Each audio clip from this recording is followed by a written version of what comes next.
Days are no more blues, but I do understand that attending a seminar early morning may sound like a blue situation. But please be attentive, as I would not be ashamed to say that this is the first time I am being representing a seminar in front of such learned people. Earlier I have done so, but those were my clients or my employees. But in front of such a learned listeners, it's my first seminar, so I hope so I go well with it. Okay, and it's a great pleasure and a wonderful opportunity given to me by Archana ma'am, which was heartedly supported by Shweta ma'am. So I'm heartedly thankful to both of them. Okay, I was not very sure which topic I need to choose, because GST is an ocean. We as consultant accountant, we struggle day to day with due dates falling under GST. May it be a GSTR1, 2, reconciliation, matching concept, GSTR6, GST audits. So choosing a topic, what to choose for GST was a big time task for me. So the one topic which came to my mind first was refunds. But as we all know, it was already covered by a very learned person, Archana ma'am, few days before. So speaking on the same topic was irrelevant, or I would sound it would be a repetitive thing which she would have already covered to the extent. So to start with, if we say we want to learn GST or we are aware about GST, the first thing we need to understand is the tax credit. GST being an indirect tax, it's incomplete without the word tax credit. It's been over 3 years GST has been announced and we are practicing it. We all know what ITC is. ITC means the tax credit. But today the discussion is not about the ITC. The discussion is about ITC, which cannot be claimed or which is specifically disallowed or blocked under the act. Wherever there is a denial, there is an issue. जहाँ पे हमको credit मिल सकती है वहाँ पे कहीं पे issue नहीं आएगी डिपार्टमेंट से, but wherever there is a denial by the department, issue always comes wherever there will be a denial. So majority of the AAR issues assessment are whether ITC is allowed or not. We all know that we all know what is the liability to be discharged against the sales, but the question arises, what is the credit that needs to be considered before discharging the liability? Because it has been very easy by government, which has been notified what is the rate for the goods services. So from that list I can know what is my liability, but to realize what is the ITC that can be discharged is a big task. Now we need to understand one thing, which is a basic principle, that every credit allowed is a loss to the revenue. So the revenue would hamper onto this ground, onto which credit is allowed and which credit is not allowed. Let us start with the same and let's have a healthy discussion. There may be some points which are new to you or new to me. I would like to be at a learning session. It can so happen that we learn and leave something from this today's session, or we may revise what we already know. Okay, so I'll just share my PPT with the screen so that everyone can view it. Can everyone view my screen?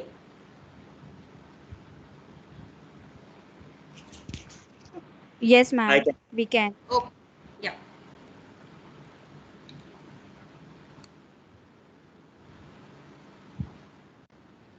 So to start with, I've just started off with the definitions under CGST Act.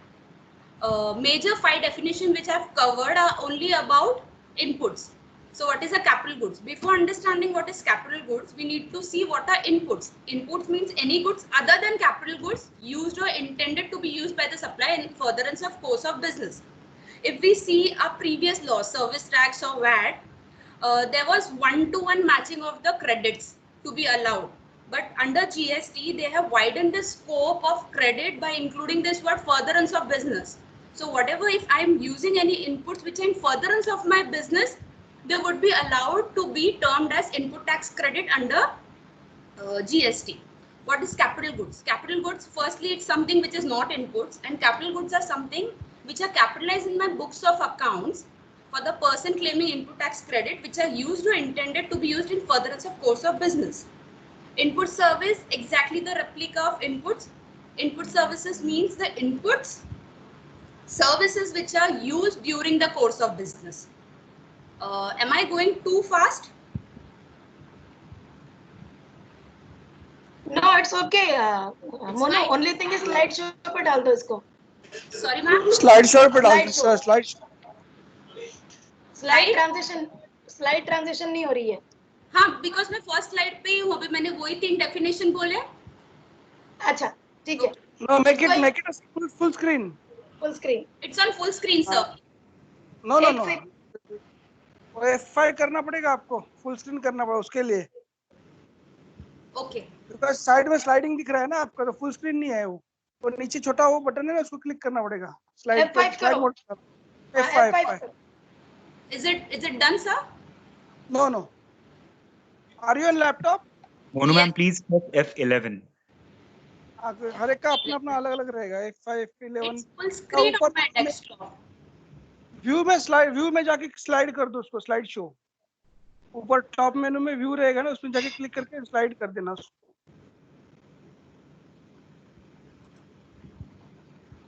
View में slides करके रहेगा. Is it a full screen बराबर. to you, sir, now? हाँ, कर दो.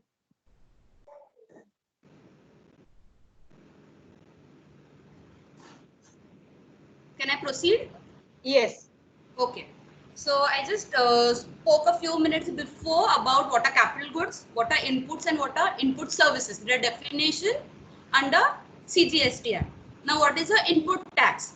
Input tax is a tax which is in IGST, CGST, SGST, UTGST, and to be very interested, it also includes the reverse charge applicable to me on section 9 and 9(4) through the levy of section 9 and 9(4). So even my reverse charge is termed as the input tax under CGST Act. Open करना दिला परत.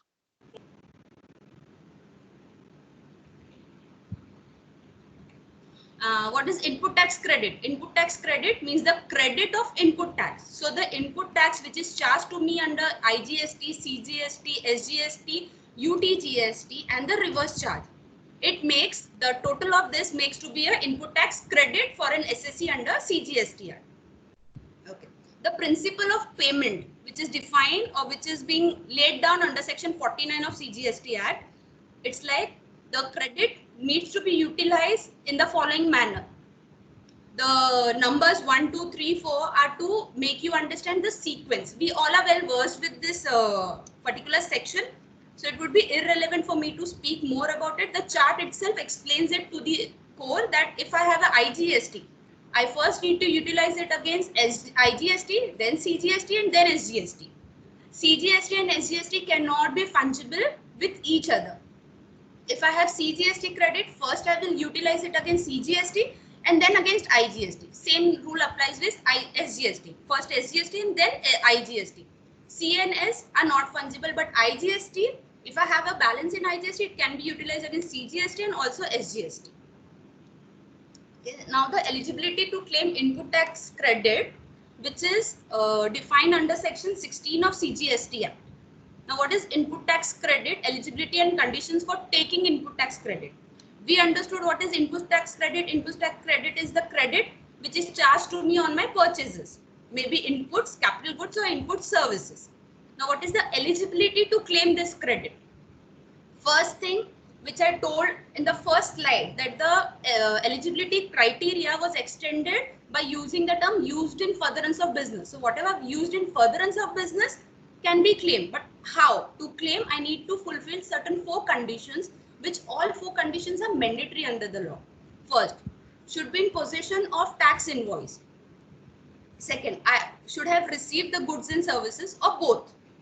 Third, subject of the provision to section 41 and 43, tax charge in respect of supply has been actually paid to the government either in cash or utilization of admin. That means the supplier from whom I have purchased the goods should have paid the taxes to the government and he should have filed the return under section 39. So this is a bit weird. The 4th point is because I have purchased the goods. I am in possession of the goods. I have the invoice. I have made the payment to the vendor. But if he has not filed the return, still I am not eligible to claim this credit.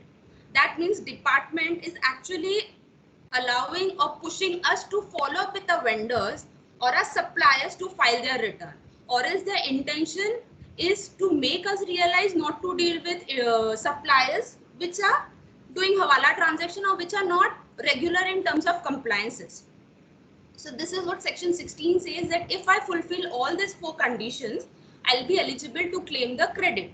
There are certain more extension to this section, which are like, if I purchase goods in lot, when I complete the when I receive the last lot of the goods, at that time I become eligible to claim the credit.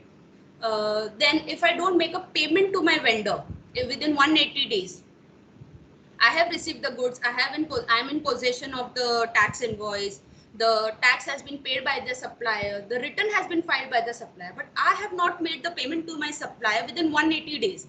Still, I'll have to reverse my credit from the date of invoice, pay an interest of 24% and claim the credit only when I make the payment to the supplier. Isn't it weird that if the supplier doesn't file the return, I am being disallowed to claim the credit? I cannot claim the credit. But if I don't make a payment to a supplier, still it's me only who's not allowed to claim the credit. I don't understand the intention of law in this particular section, wherein at one place a hawala transaction I only need to follow up, and if there is a payment not done, again it's the credit of the user who gets affected. Now in this section 16, in this subclause 3, that the tax should have been paid by the supplier to the government, section 16 should be read with rule 36 of CGST Act. This was something announced newly in the month of October, wherein they came up with a matching concept. It's been 3 years we are under GST. When GST was announced, we were given returns like GSTR 1, 2, 3. 1 was my sales, 2 which was my purchases I need to upload, and 3 was the matching. But 2 and 3 never came into picture. Instead of that, 3B was being introduced by the government. So what was 2? 2 was I need to match my purchases with my his 1A. 1A is the vendor's sales details.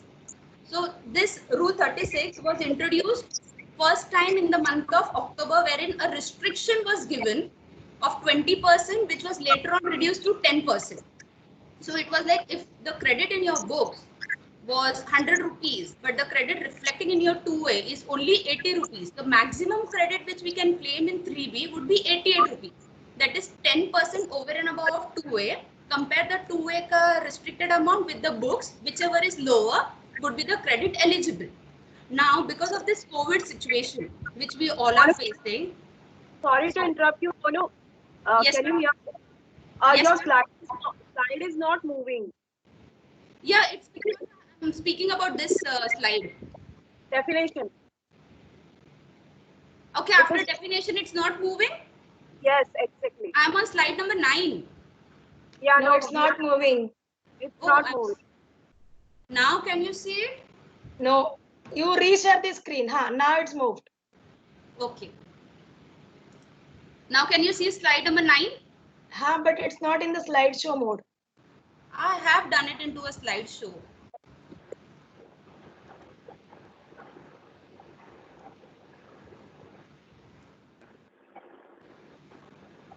Now, can you see it?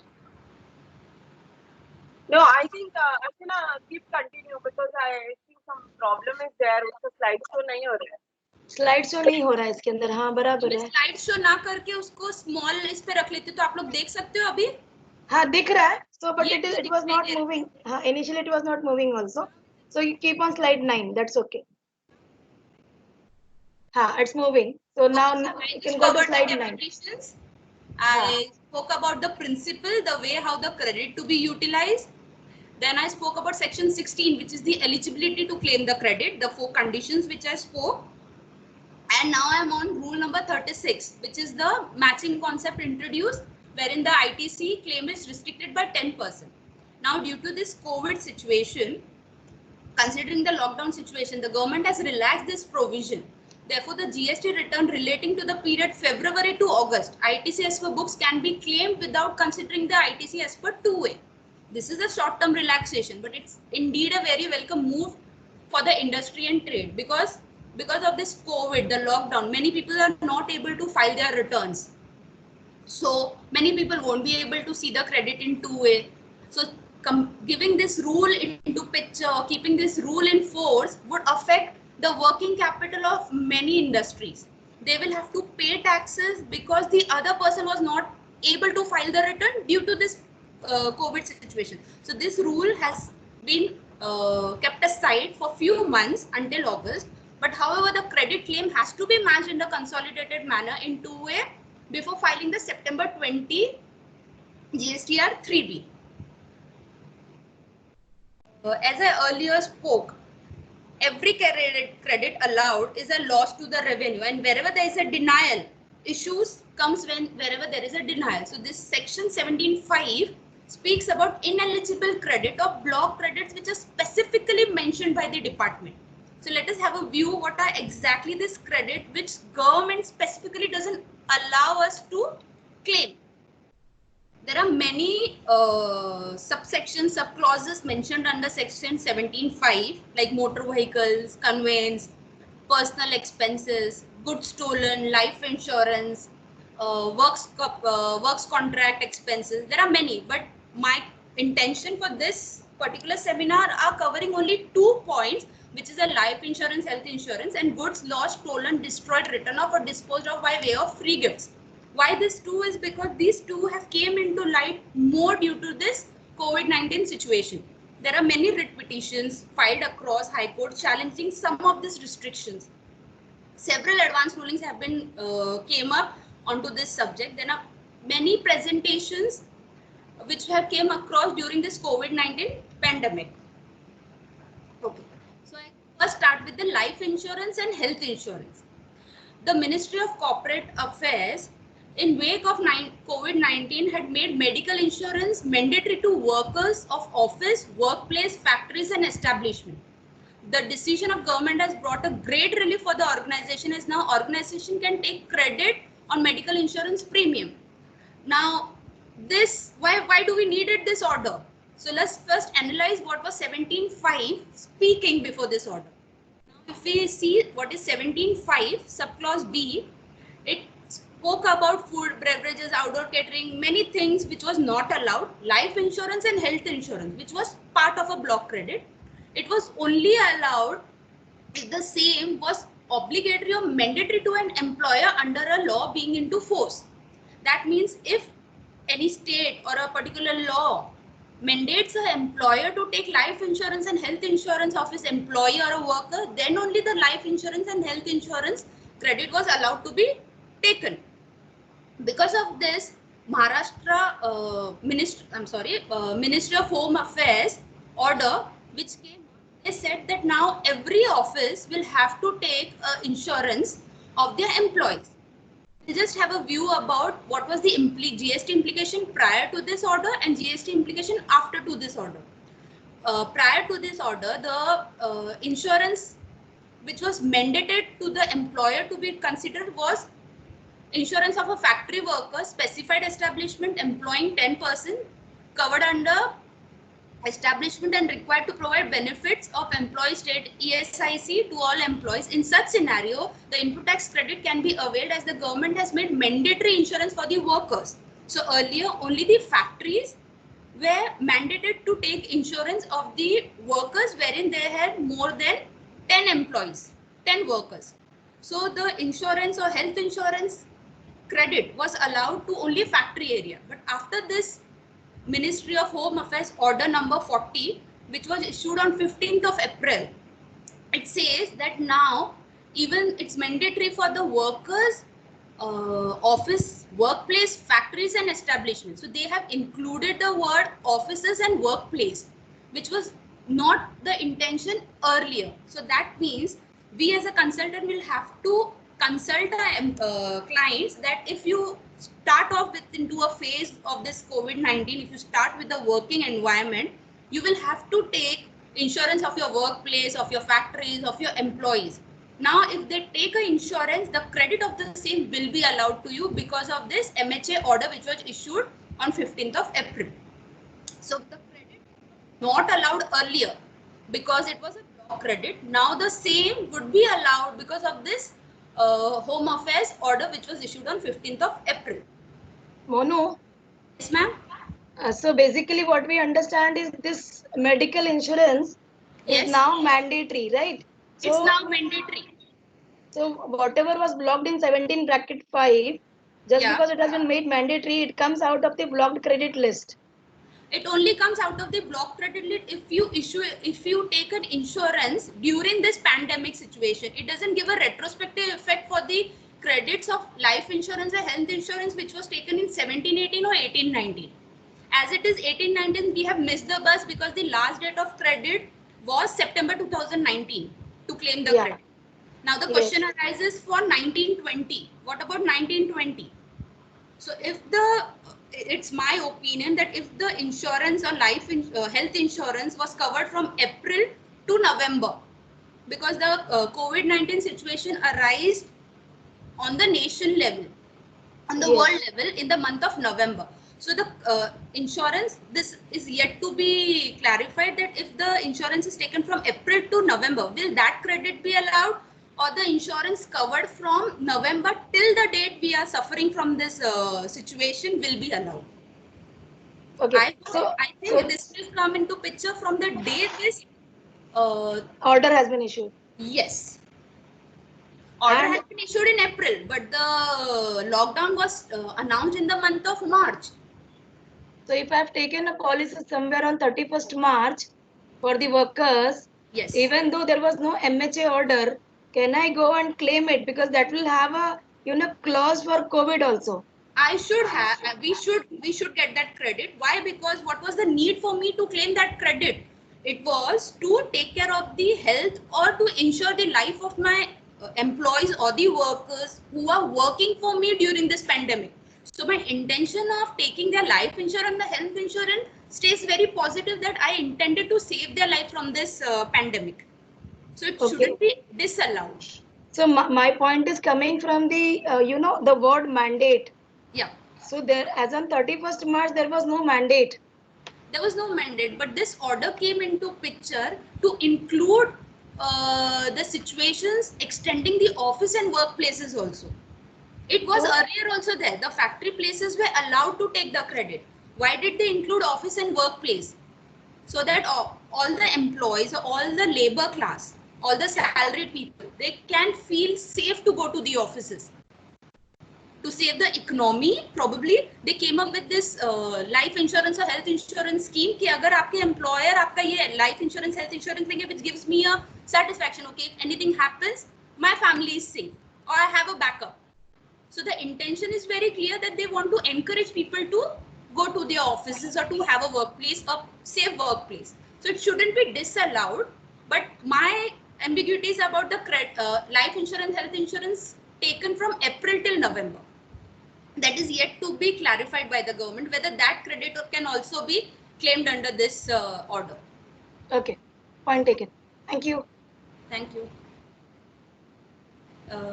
So it's very clear that the life insurance, health insurance, now we can consult our clients that if they have factories, they have workplaces, offices, first thing they need to ensure the life of the employees, because it's the risk which they will be taking to reach to our office, and it's a risk on their life.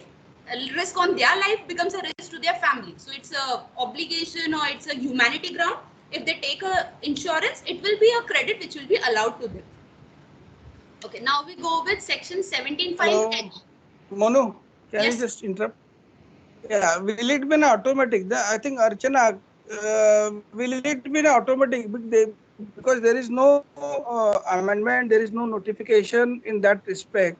It's a plain order that you need to take an insurance. Will it be an automated process? Because the law has a line that yes, if it is a compulsory by government, you will get a credit. Yep. But is there any amendment required for this purpose, or any specific notification will required under GST that yes, now this insurance will be allowed? Yeah, so there won't be any notification or amendment required under the law, because the law already includes the clause that the credit will be allowed if it is mandated by the government under a law being enforced. So that insurance clause, see, it was disallowed in life insurance and health insurance, provided if it is obligatory to the employer under any law being enforced. So this provision has already been impacted under the law. So there is no need for any amendment under the law. What we need is a clarification about the life insurance, health insurance. We have taken or we have charged before this pandemic came into picture, before this order came into picture. Because as of today, if I take any life insurance, I do have an order in place that the Ministry of Corporate Affairs, Home Affairs has mandated me to take a life insurance. What about the period before the order? Hey, what was that mandate? Is it a life insurance or it is a medical insurance? Sorry, sir? Is it a life insurance or a medical insurance? Life insurance and medical insurance both. Unmesh sir, covered? the 17 bracket 5 says that if the establishment has workers, factory workers, factory license, and in the process if they have to take some, under obligation to take some insurance, then the company will be allowed the GST. Offices and the service establishments were not allowed this. Yes. So now what is happening because of this MHA order, it has become an obligation on us that if I'm running an office, then I'm mandated to take insurance for my office employees. They may be white collar, they may be blue collar. Right? So I should be allowed the GST credit. Yes.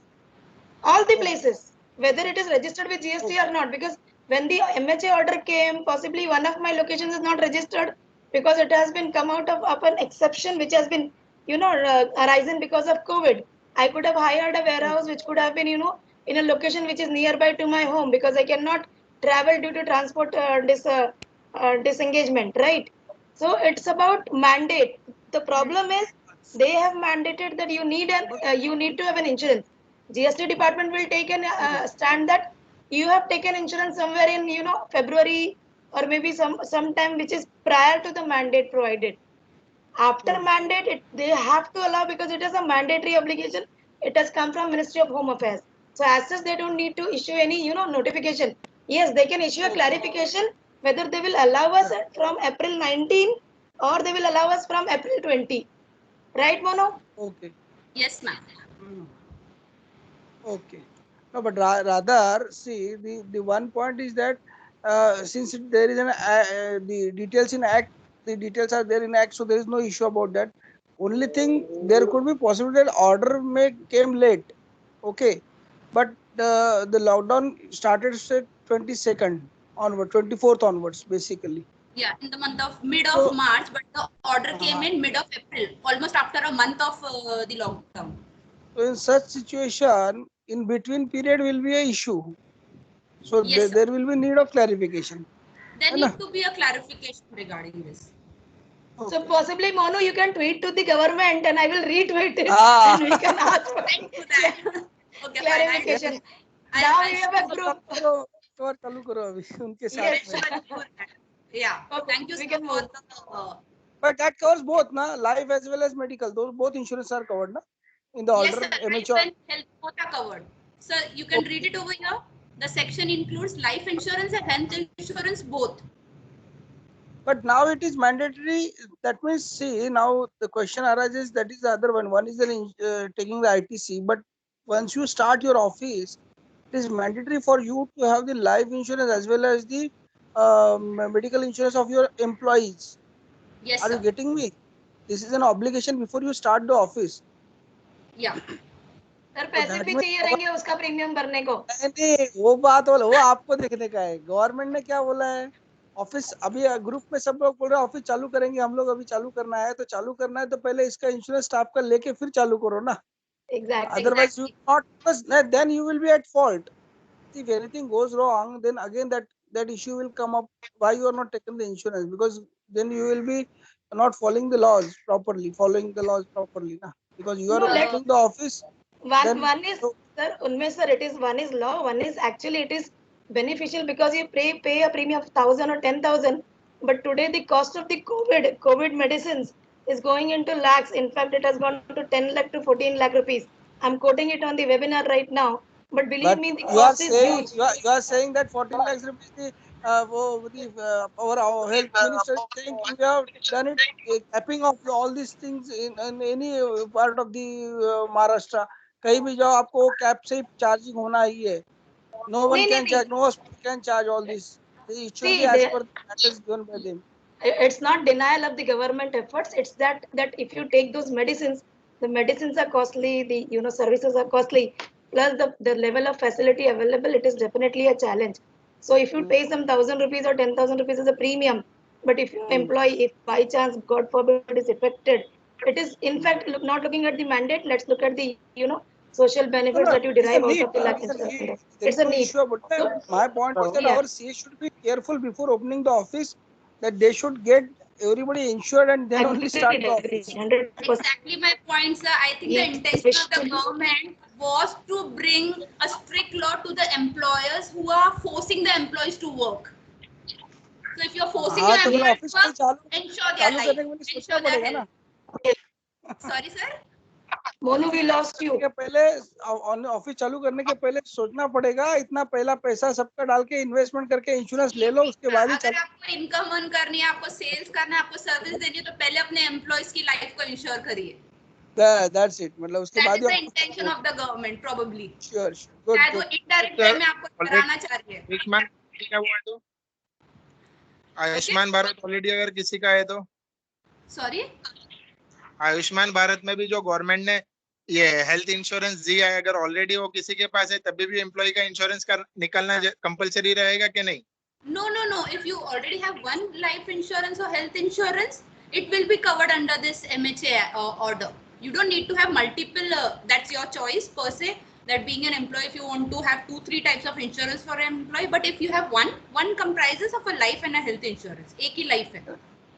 Ayushman में Covid cover है क्या? लेकिन हाँ, Covid Ayushman में cover cover शायद नहीं है. आयुष्मान में है सर, ऑर्डर आया है, उसमें ऑलरेडी आ गया? कवर है. हाँ, कर दिया. बट अगर वो इंडिविजुअल एम्प्लॉय लेवल पे लेके रखा है उसने पर्सनल, तभी भी अपने को लेना पड़ेगा कि नहीं? फिर डबल करके क्या थोड़ी 2 बार आयुष्मान करने वाले थोड़ी है आपको. Exactly. आप डबल लोगे, that is you being a very good employer to your employees, that you are giving them 2-3 life insurance. But if one is covered, I think that should be covered under that Ayushman scheme which has been announced. आप उसको मांगते तो reimburse कर देना पैसा employ को, आपके account में लेने का होगा तो वो चलेगा. बट एटलीस्ट आपको तो ऑप्शन है नहीं, इंश्योरेंस चाहिए. So let's move on. I think Okay, yeah, insurance move का on. अलग सेशन करा लेंगे सर. Okay. या लेना पड़ेगा. Yeah, मैं it's a very चलो. well by the government. डरा Okay, now ये फैक्ट है श्वेता, डरने की बात नहीं है. ऑफिस चालू करने के पहले इंश्योरेंस करना ही पड़ेगा, बहुत इम्पोर्टेंट है. हाँ, दिक्कत है तो मेरे को बोलो, बता देता हूँ. let's Health move on insurance to the second block. Adviser है इधर सब लोग.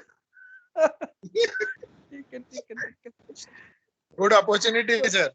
Okay. या इकोनॉमी चालू हो जाएगी ऐसे ही. पहले इंश्योरेंस करो, उसके बाद फिर सीए का ऑफिस चालू करो, फिर बिजनेस चालू करो. गुड. चलो. Let's continue. Sorry. Okay. Let us वैसे भी तो continue, नवंबर तक, sir.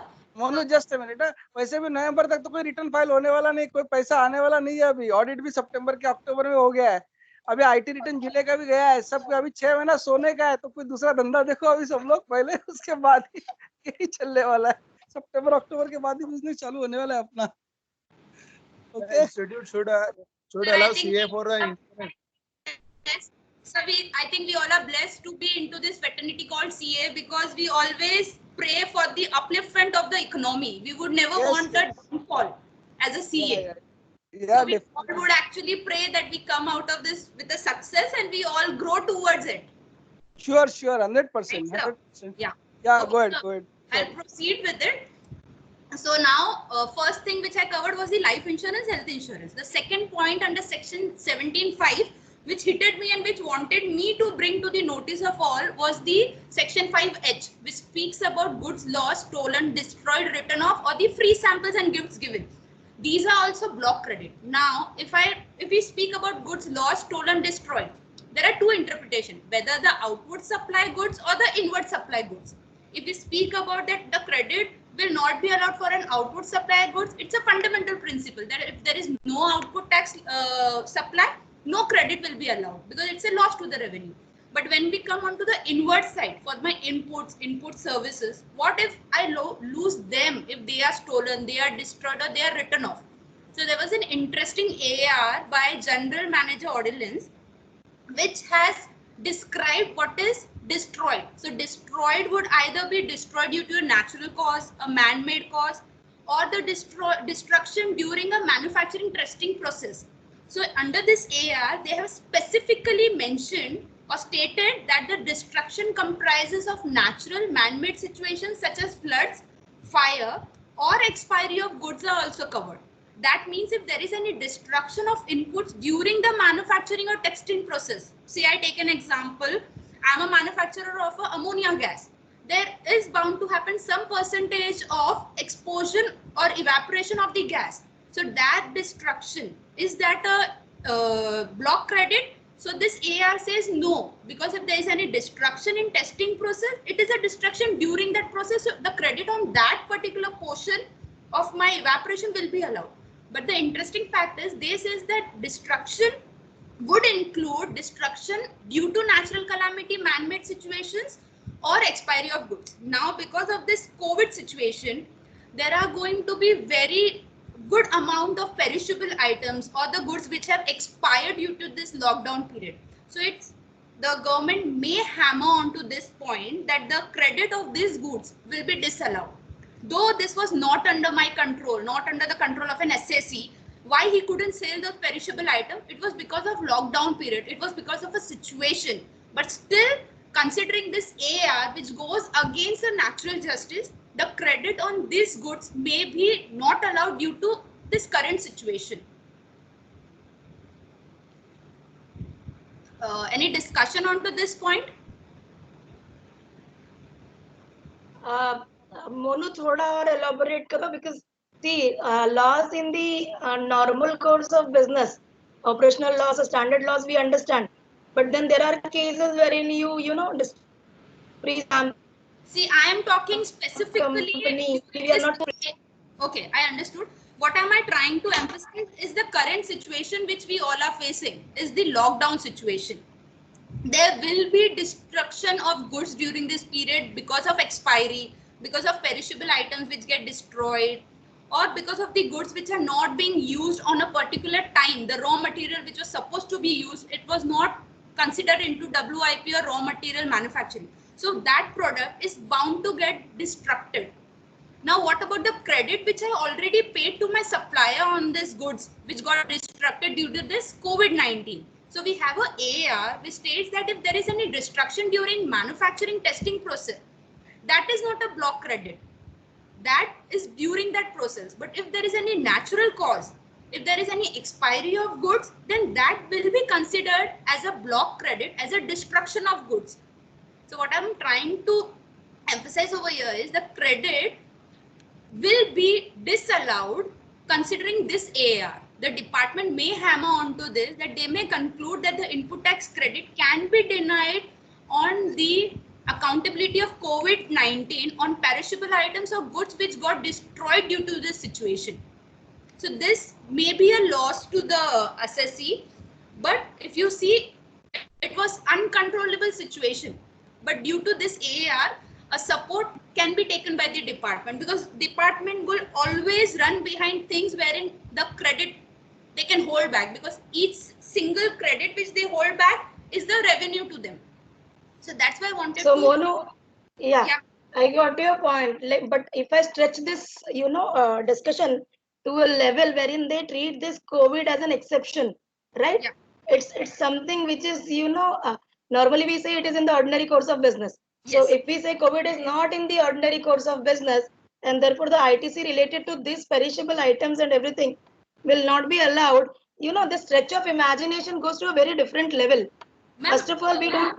Exactly, but the thing is, I'm just taking a support of an AR which has stated that destruction comprises of natural and man-made situation. This is not a natural situation. I don't think this is a natural calamity, but yes, it's a man-made situation. So I am very much with you. under this AR. I am very much with you as far the AAR is concerned. See, I am also not disconnecting your fact that ITC on this perishable goods should be not be allowed. But I'm stretching this thought to a level wherein my entire business activity, there are certain activities which are, Archana, my point is the force majeure clause will automatically apply in all situations, and ITC should be allowed because this is the act which beyond the control of anyone, and force majeure clause will definitely play a role over here, and I think that is applicable when in such situations on every agreements, every clauses, everything. So this loss is not because of any other reason; it is because of unprecedented event. sir, bringing in force major will be, disastrous for us because force major proves that it is not in the course of business, and something exception has happened. Archana Yeah, ma'am, so Archana ma'am, if you also place an attention, what I gave was the two interpretation, whether on my output supply or inward supply. In this COVID, there is no output supply also. I'm not paying any tax to the government by any sales. And also my inward got disrupted. So the credit that is, AAR actually speaks about the intention of the revenue. We take supports of AAR to visualize, to evaluate whether will this impact us or not. We come to know about the intention, what the revenue is working on to. So their intention over here is very clear that if there is any natural disaster, the credit will not be allowed. It's a destruction of goods. Now, if they come up with the clarification, let's understand. See, what I'm coming from is, I am not denying your AAR. See, AAR is very much in place, and when it came in March 2019, we never had even imagined this COVID situation. Exactly. This is such a situation which is one in a century, right? Yeah. I am saying if they take this, basis that it is not in the normal course of business, and then they disallow me the ITC of perishable goods, right, which is actually got destroyed. They may also take this hideout and stretch it to the other fixed expenses which I'm already incurring, but then there is no outward supply against it. So my business is closed, but I'm paying rent, I'm paying salary, I'm paying other expenses which is already fixed, wherein already GST is involved, and then they may take the hideout of this particular clause, saying that there is already an exception. So this 3 months from March till maybe June 15, if you are taking the ITC on those expenses, it will not be allowed because they are not in the normal course of business. So I'm just stretching your point. I'm not disconnecting from your point. I'm just saying that it can take, to a level which will become unmanageable. Exactly. Ma'am, the argument over here can be 17.5 speaks about goods lost, not services which I have not utilized. So we can have an argument with the department for the goods, for services which you rightly mentioned, the rent, the admin expenses or the other expenses which are being incurred even though I don't have any supply. They cannot be restricted because 17.5 doesn't cover any service which is not lost. Service cannot be lost. No, I am not coming from 17 bracket 5 now. What I am saying, this exception is getting extended to that level wherein they will take a stand. Okay, there is no outward supply, there is no business. So there is an exceptional scenario. So your 3 months business is not there. So why do you need a GST on those expenses which you have not done in the... I second your thought onto this, ma'am. Department can go up to this level of disallowing the expenses for these 3 months. I don't think there would be so injustice in terms of extending this. Let's hope. Let's prepare for it, that in case they take a stand, let's prepare a rebuttal for it. Yes, surely, ma'am. Okay, then we come up to goods distributed as gifts or donations of free samples.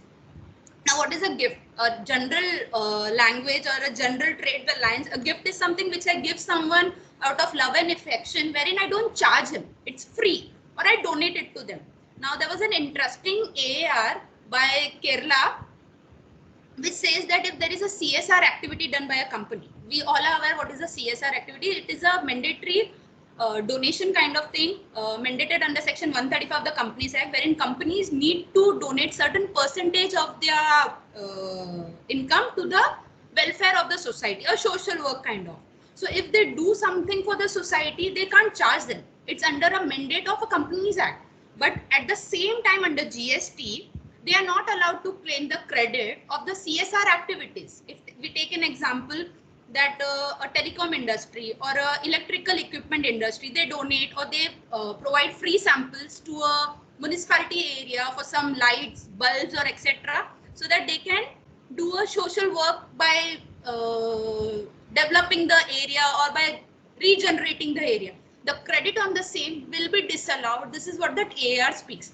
This has no relevance with that COVID situation per se, but I thought that I would love to bring to this this thing to the notice. That's why this slide was added into picture. Okay, can we move on? Any questions? No. Okay, fine. Now we go to the reverse charge mechanism. I'm done with the input tax credit. I only took two input tax block credit for discussion. There are many, and it's a very wide topic, cannot be covered under 1 hour or 1.5 hour situation.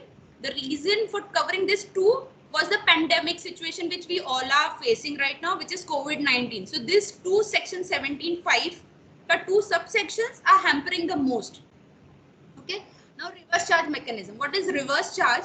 We all are well versed with service tax. That this reverse charge was firstly introduced under service tax in 2012.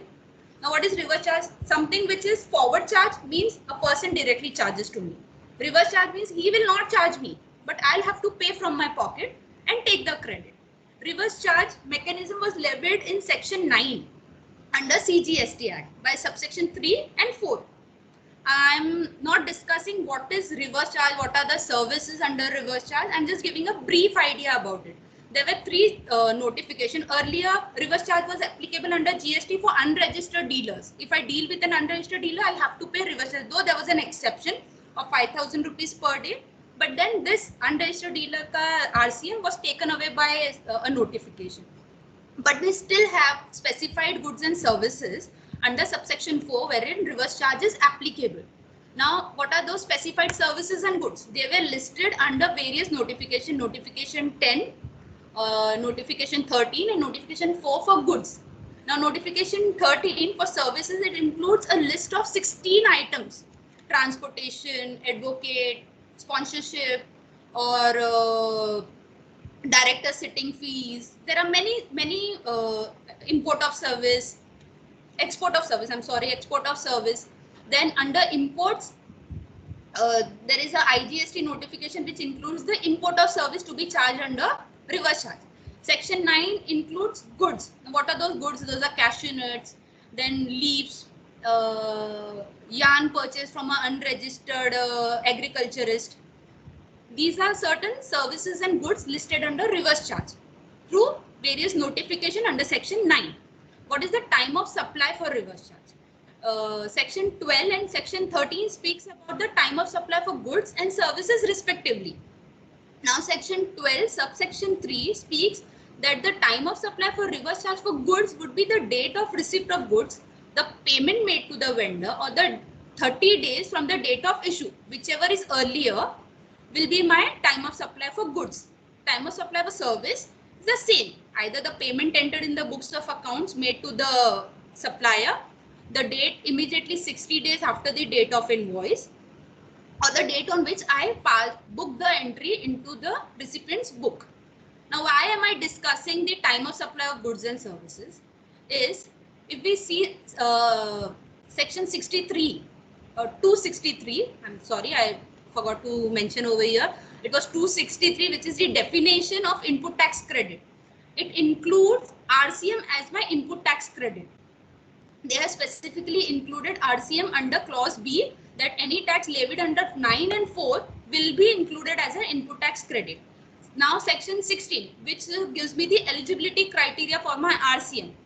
As I mentioned, that there is a clause of 180 days, that if I don't make a payment to my supplier within 180 days, the credit will be denied. And when I make the payment, the credit can be, we can recredit the credit.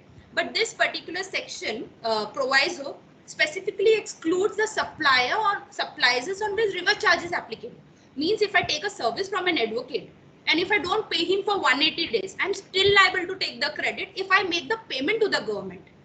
This is what comes out from this proviso 2. And section 16(4) gives the time limit for claiming the input tax credit. Now we know that RCM is an input tax credit. The time limit is in respect of invoice, debit note for supply of goods and services after the due date of furnishing the return under section 39 for the month of September, following the end of the financial year to which such invoice is relating, debit note pertains, which is a general rule, either 1 year from the date of invoice or September, whichever is earlier.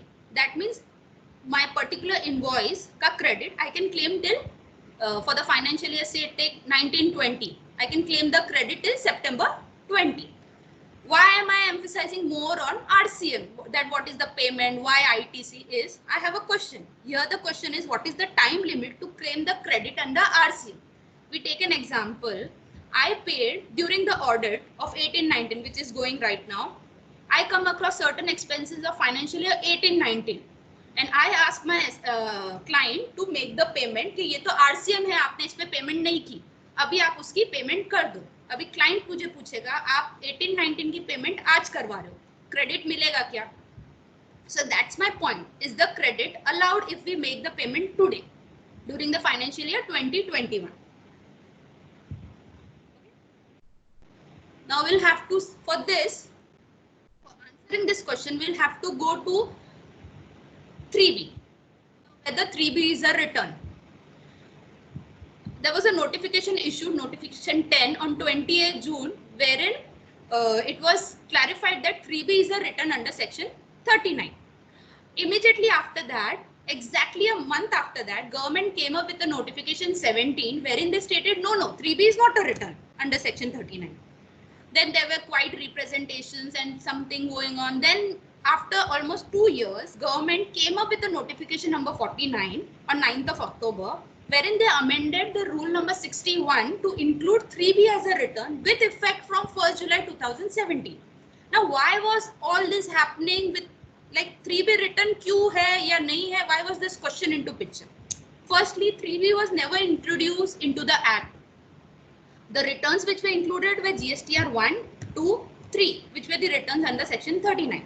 Now, because GSTR 2 and 3 were not active on the portal, there were many deficiencies being issued on the portal. There were many return filing mechanisms which were not under place. So 3B was just introduced to intend to stop the gap of arrangement. 3B was just a way out wherein we can file the return, we can claim the credit, we can make the payment, and we can be into a compliance due date.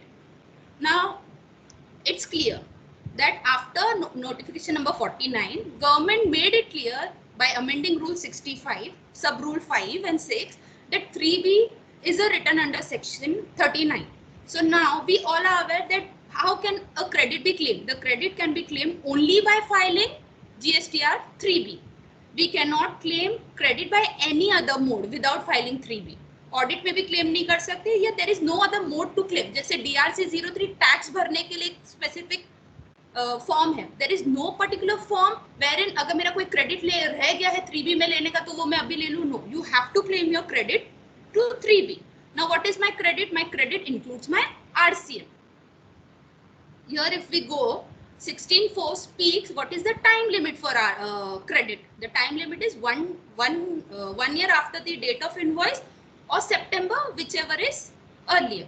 So if there is a payment for financial year 18-19, which I come across during the audit period, and I make my client pay on the RCM amount, according to me, that's particularly my view of my opinion regarding this, the credit of the same can be denied.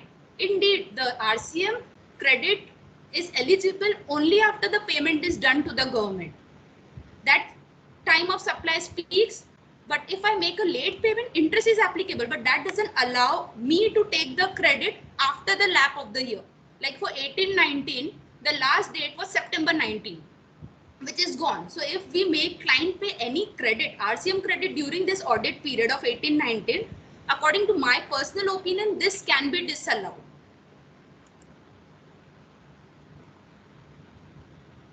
Can I proceed further? Any discussion onto this? There is one big, challenge. When Yes, it's a matter of discussion for last 3 years. Your GSTR 1, GSTR 2, and GSTR 3 comes from the Act, yeah. Right? Section 30, 37, 38, 39, right? But then, 3B is coming from a notification. But ma'am, 3B they amended the Rule, see, let's understand there has to be an act. Rules cannot, bring in. There are certain rules which are completely ultra virus or, null, like void ab initio.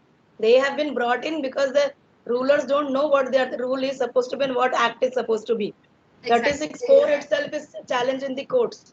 So my only apprehension is 3B they brought in as a supplementary form because system was not acted We upon. were not active. Yeah. It's So not a now what is return. happening is that yes, 3B has been made as a return, which is everything is dependent on it. Yeah. Now, if tomorrow what happens if someone challenges the validity of this? See, there was a time when the courts have made it as a not a return. What if someone challenges it and makes it as a a return which is not valid and it becomes unconstitutional form? So all those returns filed from July 17 till date will become nil.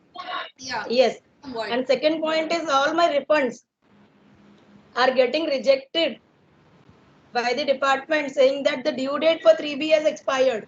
3B was nowhere a return due date, but all my relevant dates except 1 or 2 wherein the goods are supplied, they come from the 3B. And when 3B is the due date for 3B and the 2 years relevant to that 3B due date has expired, they are actually rejecting the refunds. The problem is how valid this 3B is. Okay, about that refund thing, if I can, I cannot talk onto this refund topic, but section 54 specifically says that the date on which the payment is made, or there are certain exceptions in terms of export of service, the FIRC copy should have been received, the date of FIRC, but the payment date is considered from there 2 year payment. DRC 03 was just announced few months before, say a year ago. So that's why probably department is taking for refund for 2 years to control from 3B because tax is paid from 3B. No, let's understand. See, I cannot pay my taxes unless I file 3B. Exactly. So that's what ultimately, if I can pay my tax in my cash wallet and I can relax and I say I have paid the taxes, but then they have invalidated that also. I'm coming from the point wherein the IDS, wherein Feb 19 amendment was made and said that IDS refund will be allowed from within 2 years from the date of relevant date, and relevant date is the due date of filing the 3B, right? Yeah. Yeah. So I'm coming from those perspectives when 3B has become, it's become a locus standi for every second thing. So that's my point. But I think we have no right to debate on this because there is no answer to this, to my opinion, right? We don't, neither the advocates. There are many articles. There are many articles which are favoring that yes, you can take the RCM credit on payment. There are few articles which says no. It's an opinion, ma'am, which will matter. But what's the basis of taking? Like I took a stand that since I've paid the tax under RCM, right? That the month that I pay, the next subsequent month I can take a credit. That is the stand I took. But do you think any other basis that we can take? For claiming the credit? For RCM, paid late. My reason of having this question was this 16(4), which gives a restriction on claiming the input tax credit, and RCM is an input tax credit. So even I had an ambiguity whether credit of RCM paid late will be allowed or not. But if I read this section 16(4), that was the reason I gave all the time of supply, what is the proviso of 16(2), what is the eligibility, and what is the restriction to claim the credit. The restriction to claim the credit was within the financial year or September, whichever is earlier. So the bus for 18-19 has been left. So what now? What are the credits which I come across during audit period? The RCM payments. That hampered me, and that made a study whether that credit will be allowed or not. So I personally believe that if government take a stand considering this 3B situation, so the credit can be claimed only through 3B. So RCM was not claimed during 18-19 period, and it's paid now and claimed now. I personally believe that the credit may be denied. It is maybe a litigation onto this, whether the credit will be allowed or not. I just wanted to bring to a discussion point. So My submission will be, see, let's understand 16 bracket 4 is coming for the vendor invoices, wherein the vendor is collecting the taxes and paying it. Yeah. RCM is a tax which I pay. Yes. Exactly. So the time of supply is given that if it is services, आपको या तो payment के अंदर पे कर देना है, payment करते या तो 60 डेज में पे करना है. अगर आप लेट पेमेंट करते हो, you are charged to 18% interest. You are welcome to make a late payment of tax. No, but the this credit is is for questionable. so let's understand when there is a one more clause wherein Ma'am, I can't the hear you. entry is booked in the books. Am I audible now? Hello? Yes, ma'am. Yes, Yeah, ma'am. so I'm coming from the point wherein the entry is booked in the books of the recipient. Yeah. Right. From that time when I book it in the recipient, and secondly, I make a self invoice at the time when I'm paying the taxes. So my self invoice is dated in the previous month when I make the tax invoice, when I make the payment for RCM. And the next, again, this is coming from a opinion. It is not that it is written in the law somewhere. I'm just reading through the section 16. Read with section 31. Read with all those rules. And then if I've paid my 1718 RCM, I paid in 2021 based on certain deliberations or certain opinions, or maybe change in the opinion coming from the legal side or court side, and then I pay it right now. I will be making a self invoice now, and then I can take a which will fall into the bracket for 16.4 as well, and 31 section 31 34 also, and then all those rules will apply accordingly. Expense for 1819 would have been Sorry? The expenses under P&L for an, I'm saying if during an audit period of 1819, when I'm doing the audit of 1819 GST audit, I come across an advocate expense which was booked, claimed, expense taken, return file, income tax. Now I come across that आपने इसके ऊपर RCM pay नहीं किया. So in 2021, I won't be booking the expense in my book. I'll be only booking the liability for RCM under my book, which was left in 1819. So the expense is already booked in 1819. So that's the plain submission is, see, expenses booking and that 12 months criteria applies to the vendor invoices. Section 16, that 12 months criteria, it should be within 12 months. The vendor should have paid the taxes, expenses should have been booked. All those is coming from those, vendor invoices. RCM, you remember in service tax, there was a yellow challan which you pay, and then you can take the credit in the next month itself. So here the challan which I pay through 3B is actually the time when I've paid the taxes. So the trigger of all those 12 months and all those 180 days criteria starts from the date when I pay the taxes, not when I book the expenses. So this is my humble submission. I may be wrong. It's just a theoretical understanding of the entire law. Exactly. If I'm allowed to, I can just have a small disagreement onto here, which was like after point. You're always welcome. Okay. What you are saying that the vendor's invoice, but here in 16 says input tax credit in respect of invoice supply of goods both after the due date of furnishing of return 39. Fine. Input tax credit. Input tax credit includes RCM. Section 39, what I am trying to emphasize is section 39 includes return 3B. So what I believe is if 1819 there are any credits which are found during GST audit, which I'll make my client pay during this financial year 2021, there may be a stand from the government that they may disallow this credit. Possible.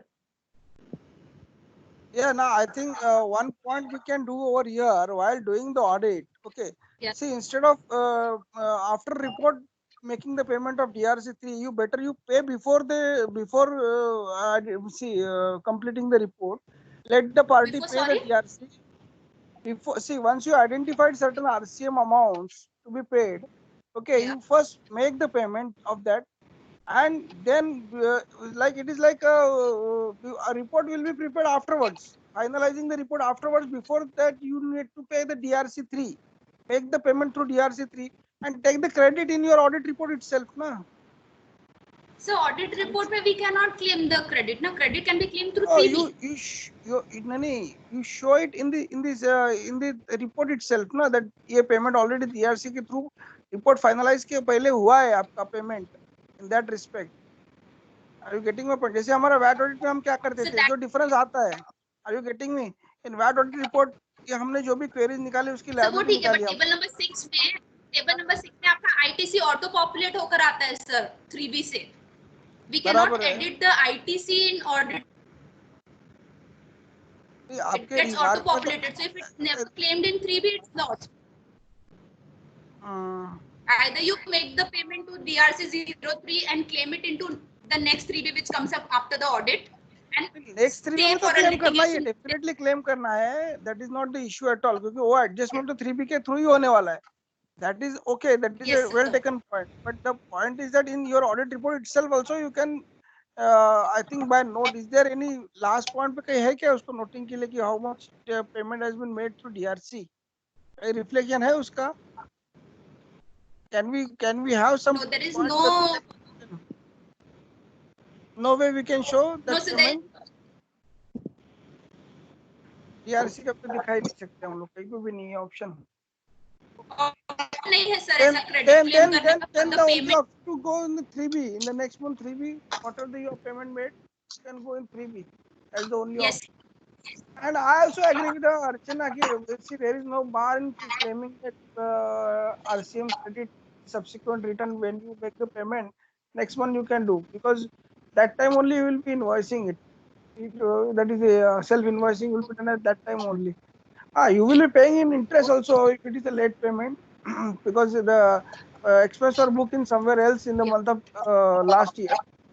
But with interest you will be paying, but you will definitely get that same. I don't think there will be any denial. Department को तो सबको ही ना ही बोलना है. It is there. Okay. Even if there is a acceptable credit, still they deny. They will deny. That is the point of argument. Except the court will take the cognizance of that. And then they have a liberal view. Basically, see, water tax credit, the tax has been paid, and if it is by law it is eligible, then it has to be allowed as a credit. Should not be. Courts are quite liberal in that fashion. That what I feel compulsory. What are the judgments have been issued? Even trans one, they have allowed the amendment. 3B allowed for amendment to Airtel 10. 3B is allowed to be rectified. So the funniest thing which I personally want to discuss is for the inputs, the normal inputs. Now there is a matching concept that if he has not filed the return, I cannot claim the credit if it's not reflecting in my 2A. Now September I come, I find 5 vendors who have not paid the tax. I follow up, they are not paying the tax. I reverse the credit in my 3B. Okay, and I make the payment of the tax upfrontly to the government with a 24% interest. Now those vendors file the return after good 2-3 years. There is no provision or section which states because my claiming period is only that year of September. I lost that time. There is no provision saying that I can recredit those claims which was disallowed by me. There is no under VAT. But that is no, provision that is a wrong. That is a wrong opinion. Sorry? In my opinion, that is a wrong practice.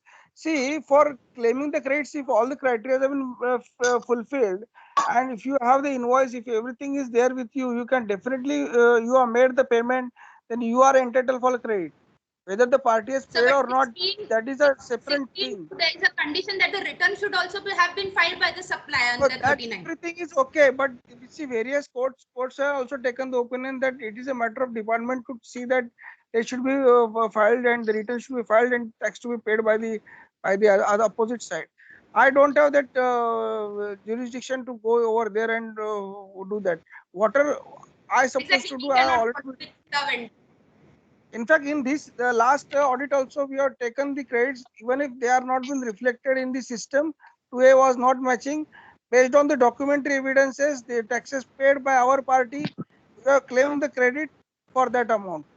Yeah, that call was taken for 17-18, and even I think we can take it for 18-19. But from 19-20, auditors will have to bow down towards Rule 36. So, Mono, they have that matching concept. Mono, my submission. Hello. Yeah. Yes, ma'am. Am I audible? Yeah. Yeah. So, yes, so let's understand ki section 43A, which talks about matching of the invoices, vendor invoices, is still not notified by the department, right? 43A, section Yes, 43A of CGST Act is still not notified by the department. So for the prima facie, Yeah. they don't intend to match it, right? And let's come to rule 36(4) by that 9th of October 2019 notification. Let's understand ki 36(4) says that it has to match, and if it is not matching, all you can do is 10% extra. You can avail the ITC.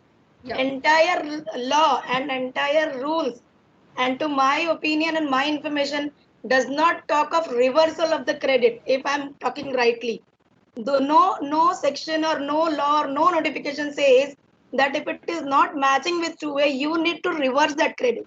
So once they don't speak of reversal of the credit, if I may be missing certain circulars or Yeah. notifications, but to my opinion or information, they do not talk about reversal. They say it has to be matched.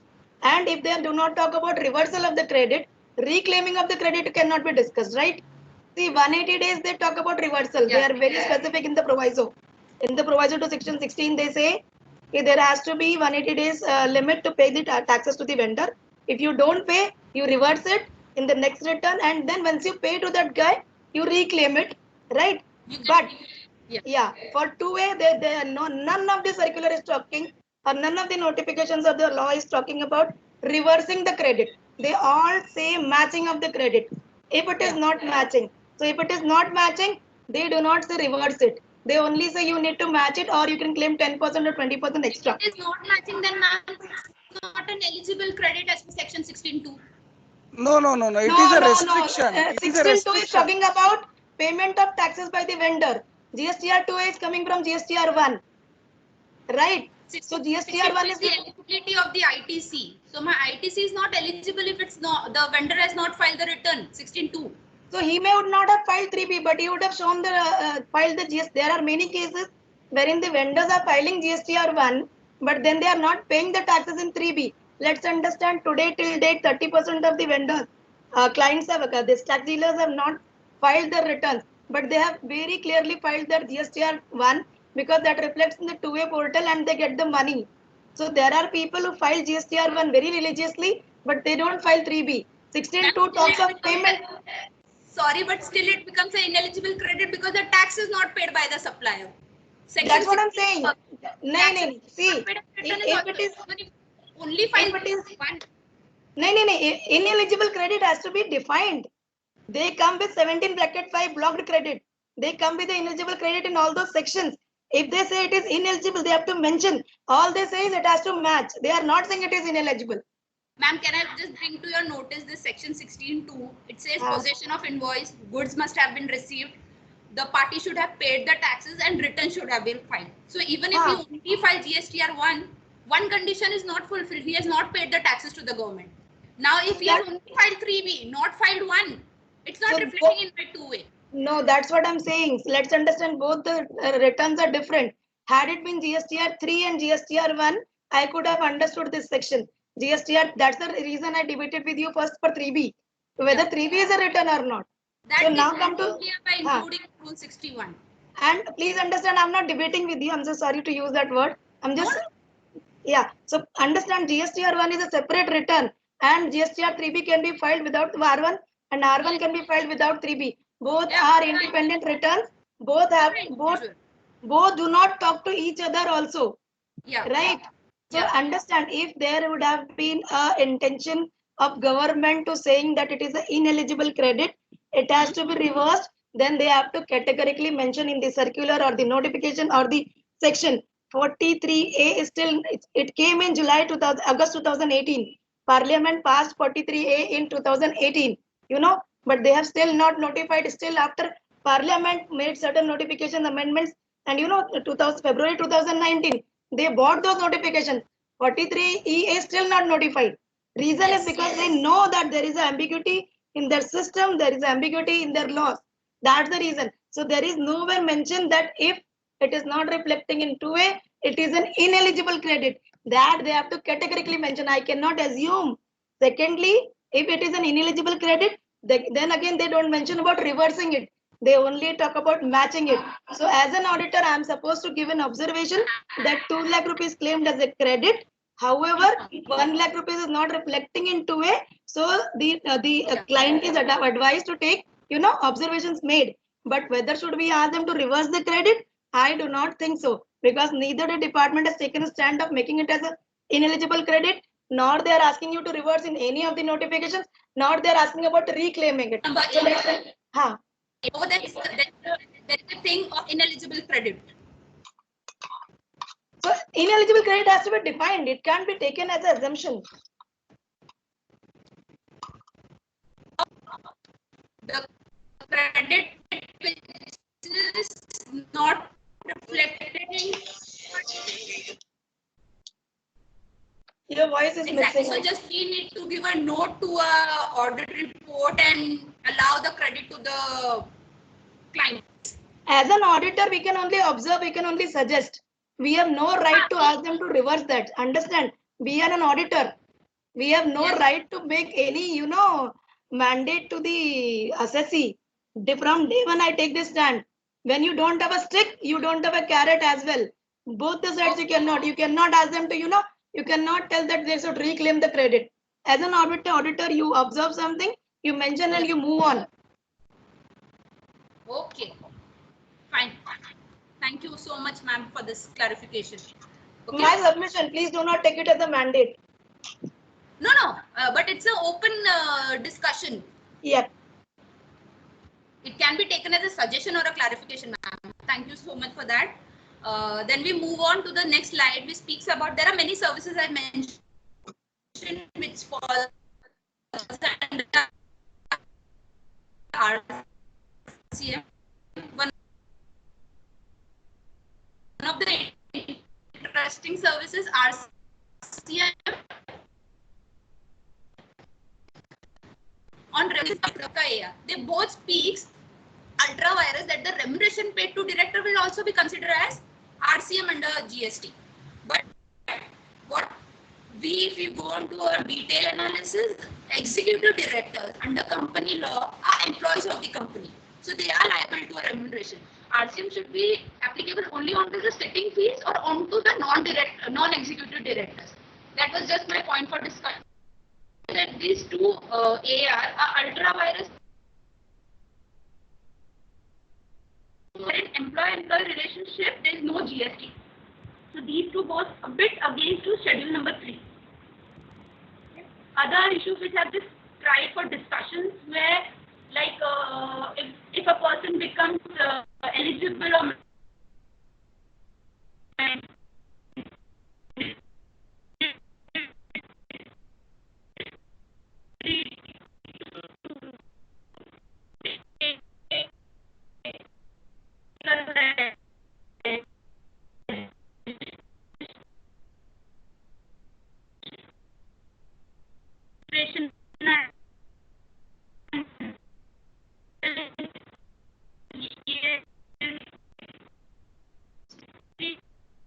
is that wrong availment,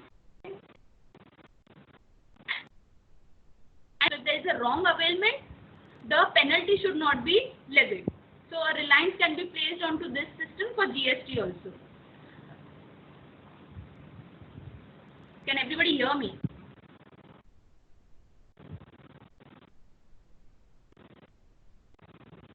Yes, Monu, continue. We can hear you. Am I audible? Yes. Continue, Monu. Okay.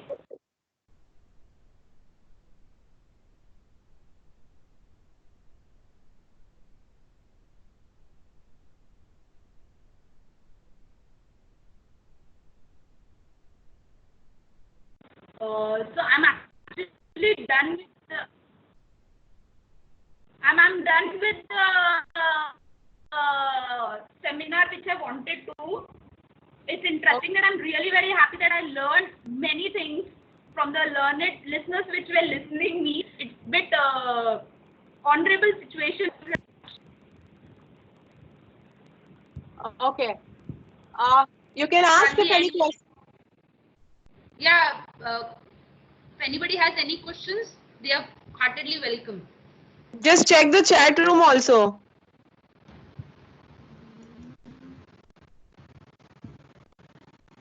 No, I don't have any questions over here? I can see one question in chat room.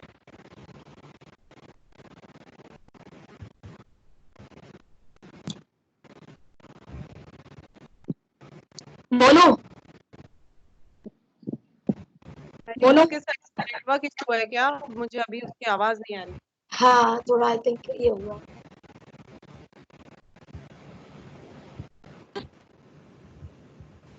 Monu, are you there? Yes, ma'am, I'm there. Acha, you made a suggestion, you remember during March of, claiming the ITC because 36.4 was suspended. Yeah, the tweet. Yeah. So can you just, replay the entire thoughts so that the members can be benefited? Okay. The tweet which I made was regarding this rule 36.4. This rule has been laid off for a particular period from February to August. What was my suggestion onto that tweet was that before February 3B return, from October till February, we were like mandated to match our books with 2A.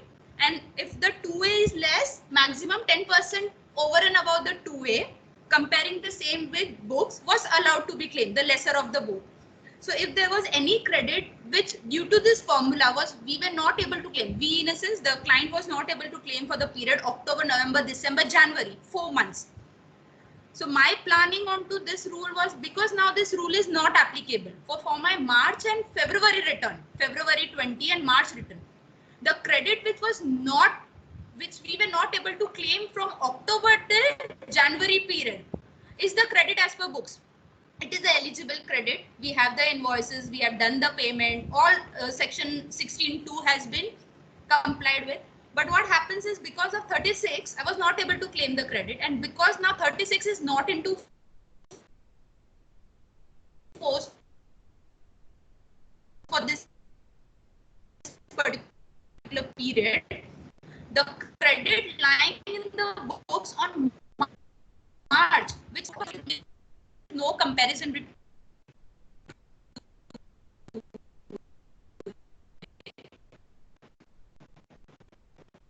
So what happens? Industry can take advantage by claiming that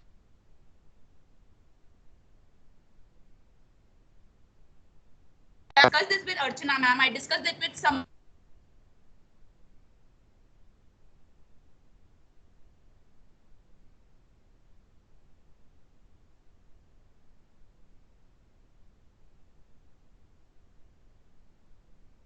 Mono voice is not there, bacha.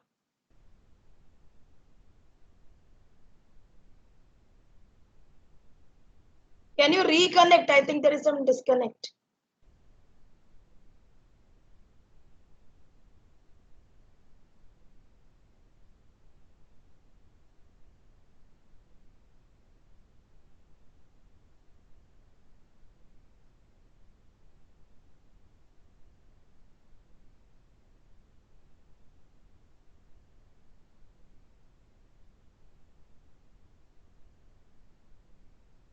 So should we close it, Archana, or we should wait?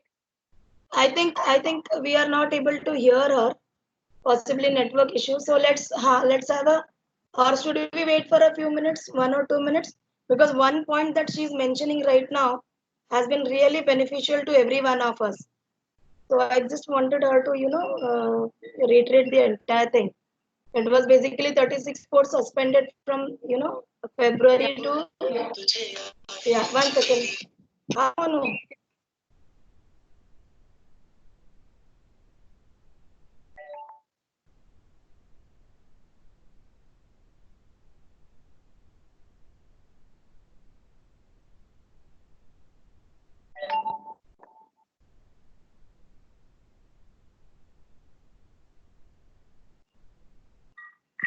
मैंने मोनू को बोला reconnect करने को एक बार के लिए.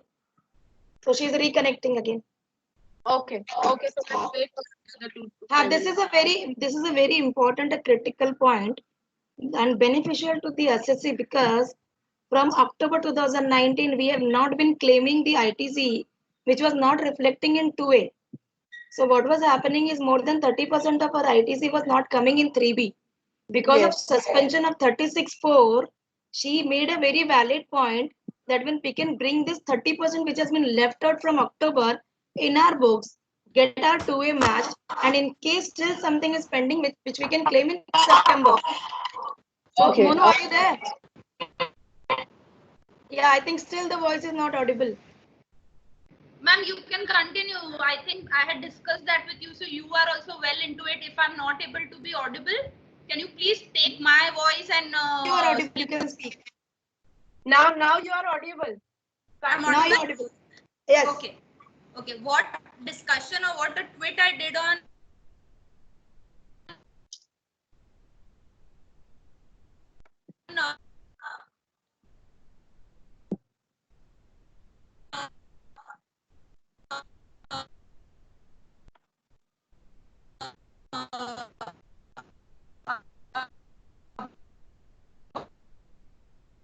Shweta, are you able to hear? No, I'm not able to hear her now. Rule 36 was because of this rule, there was a I can hear you guys.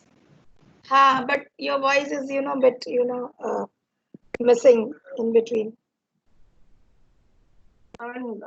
Not. I think So, buffering. Mona, we will thank you before we lose the connection again. And it was really a, wonderful and fruitful session. Shweta, if you can offer the vote of thanks. Definitely, yes, 100%. Thank you so much, Monu. And definitely we will look forward again. आज तो थोड़ा network issue भी था and very short notice पे we have arranged this meeting. But definitely in future also, maybe next week, whenever your time is available, we can conduct this meeting again. Right, Archana? Yes, yes. And Mono is expert in not only in ITC, but also, refunds. She taught me many pointers on refunds also. So possibly one or two pointers which I gave back. Yes, and I'm so happy to see the, younger generation coming up, learning GST. Yeah. So thank you so much. And thank you, Unmesh sir, for being so, active participant. Thank you all for your patience. Thank you. Yeah. And this session is recorded. I think we will share it. With a thank you note. Yeah, please do share it with me. Sure. Yeah, done. So we'll disconnect for the time being now. Thank you, ma'am. Let's have more sessions like this. Absolutely. Brainstorming was much more welcome, Yeah. So we adjourn this meeting, sign a die. Ma'am, कुछ तो exercise करे COVID period में brain exercise. वही कर ले actually. Thank you so much, Shweta, for the platform. And thank you everyone. Thank you. Yeah, thank you everyone for joining. We are adjourning it now. Thank you. Thank you.